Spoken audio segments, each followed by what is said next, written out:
వీళ్ళని చూసి వాళ్ళు తయారవుతున్నారు అనేసి అంటున్నారు. అండ్ చిన్మయి గారు కూడా ఫస్ట్ ఒకసారి రియాక్ట్ అయ్యారు, ట్వీట్ చేశారు. అండ్ దాని తర్వాత రీసెంట్గా ఒక వీడియో, ఓకే మీరు అన్నది కరెక్టే అయితే వేరే స్టేట్ వాళ్ళ గురించి. సో ఆ వీడియో చాలా వైరల్ అయిందన్నమాట. సో ఆ అమ్మాయి బస్సులో వెళ్తుంది, ఒక ముసలాయన సో పక్కన కూర్చొని ఉన్నాడు. సో ఆ వీడియోని ప్లే చేసి మరి దీనికి ఏమంటారు, ఆ అమ్మాయి చీర కట్టుకుని అంత పద్ధతిగా తయారైంది, బట్ ఆ అమ్మాయిని కూడా అంత బ్యాడ్ గా చూస్తున్నాడు కదా, అంటే ఇక్కడ మిస్టేక్ ఎవరిది అనేసి తను క్వశ్చన్ చేస్తుంది. దానికి ఏమంటారు? అక్కడ మిస్టేక్ ముసలాయింది, ఇక్కడ మిస్టేక్ వీళ్ళది. సింపుల్, చాలా ఆన్సర్. దాని గురించి 100 డిసైడ్ అక్కడ అక్కడ అది కాబట్టి ఇక్కడ ఇది కరెక్ట్. బోడిగుండుకి మోకాలకి ఒకటే సామెత కాదు, పిడుక్కు పిండానికి ఒకటి కాదు. అక్కడ ఖచ్చితంగా ముసలాడు తప్పు, ఖచ్చితంగా తప్పు. ఎవడు రైట్ అంటున్నాడు? ఆయన చేశాడు కాబట్టి మేము ఏం వేసుకున్నా కూడా మీరు భరించండి. It is not. అక్కడ ఆయన చేసింది ఎంత తప్పో ఇక్కడ మీరు రెచ్చగొట్టేట్టు బట్టలు వేసుకోవడం అంతే తప్పు, అంతే తప్పు. ఖచ్చితంగా రెచ్చగొట్టేట్టు బట్టలు వేసుకోకూడదు.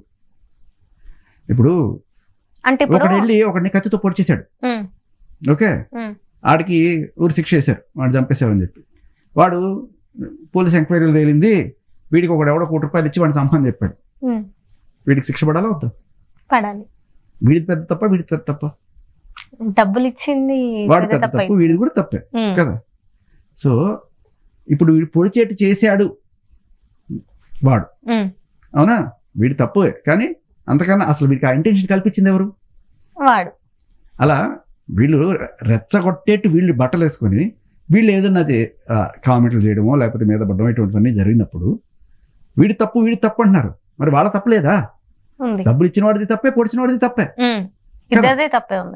సో నేను అనేది అదే, ప్రొవొకేషన్, రెచ్చగొట్టడం అనేది తప్పు. ఇక్కడ చాలా మంది పుట్టి బట్టలు వేసుకున్నా లేకపోతే వాళ్ళకి నచ్చినట్టు బట్టలు వేసుకున్నా నేను వాళ్ళని తప్పు పట్టను. ఎప్పటిదాకా అంటే నీలో బ్యాడ్ ఇంటెన్షన్ లేనప్పుడు, నీకు అది న్యాచురల్, నార్మల్. అమెరికా నుంచి వచ్చింది అమ్మాయి, అమ్మాయికి ఇది అలవాటు. అక్కడ ఎవరు కూడా ఇలా వేసుకుంటే హే అని చెప్పి సంగ ఖర్చుకుంటూ చూసేవాళ్ళు ఎవరు ఉండరు. బట్ స్టిల్ నాకు అది అలవాటు అయిపోయింది. దాన్ని బట్టి కొన్ని చోట్లకి వెళ్తే, గోవా అటువంటి చోట్ల బికినీ వేసుకుని తిరుగుతారు. వాళ్ళందరూ కూడా వీటికి చూపించాలి, వీళ్ళు చూసి రెచ్చిపోవాలి అనే ఇంటెన్షన్ ఉండదు. వాళ్ళకి ఇంటెన్షన్ లేనప్పుడు దే ఆర్ ప్యూర్. వాళ్ళని నేను తప్పు పట్టను. కానీ ఇంటెన్షన్ ఉన్నవాళ్ళు, బ్యాడ్ ఇంటెన్షన్, అవతల వాళ్ళని రెచ్చగొట్టాలి అనే ఇంటెన్షన్, ఆ రెచ్చగొట్టడం నేను క్యాష్ చేసుకోవాలనే ఇంటెన్షన్ చాలా తప్పు.